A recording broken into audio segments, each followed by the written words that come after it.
So my name is Ehiko Odeh. I am Nigerian based and born in Surulere, Nigeria. And how does this impact the way I see the world? I've always said that being born in Nigeria has allowed me to develop such a vibrant and colorful palette, and it's allowed me to see the world not so black and white, literally, because the world isn't so black and white. How did my upbringing prompt a specific reference point within my work? My work the practice I'm doing right now, hair memories, was formed by my mom doing my hair growing up and me making a painting still life out of it.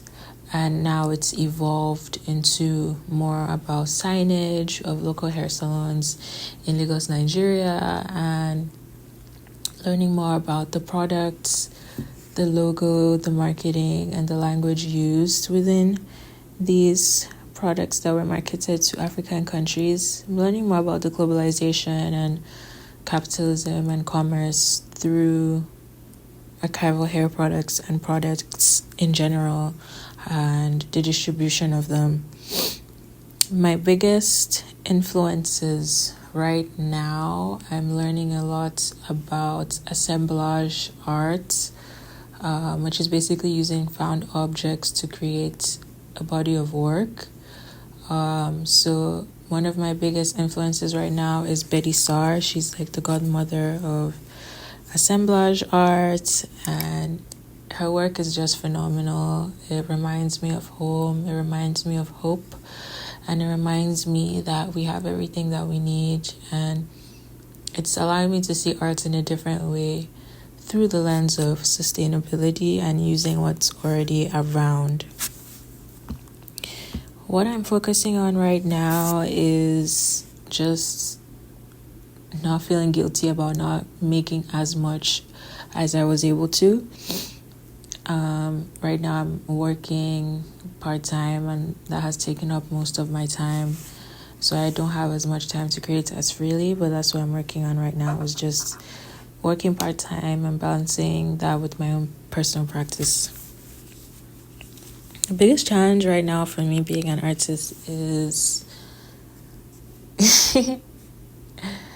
is honestly figuring out how to be sustainable and not give in to trends. That's been a big challenge for me right now, is to not give in to trends and not compare myself.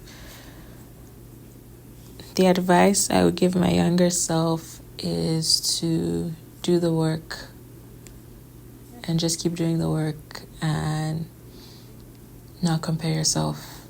Even though I'm doing that right now, but just keep doing the work. I haven't really tried any unconventional mediums or techniques as of yet, but as I'm learning more about assemblage art, I would love to do more when it comes to using materials that people use on their day-to-day that they may see as garbage or scrap material. When I work, it depends on my mood. For the most part, I do like to listen to a lot of Nigerian music, like Afrobeats. It gets me really hyped. When I'm not listening to Afrobeats, I'm either listening to like jazz or rock music, or just like, those music, like, that like soundscapes that people play when they're making movies and stuff. I don't know the genre for that, but sometimes they're really inspiring, like Hans Zimmer and stuff like that. So I like to listen to that sometimes because it gets me inspired. And sometimes if I'm feeling like I don't want too much chatter, then I would just be in complete silence. I think the best reaction someone has had to my work is literally crying because of how much it resonated with them, and that really moved me and made me realize that the work is bigger than myself.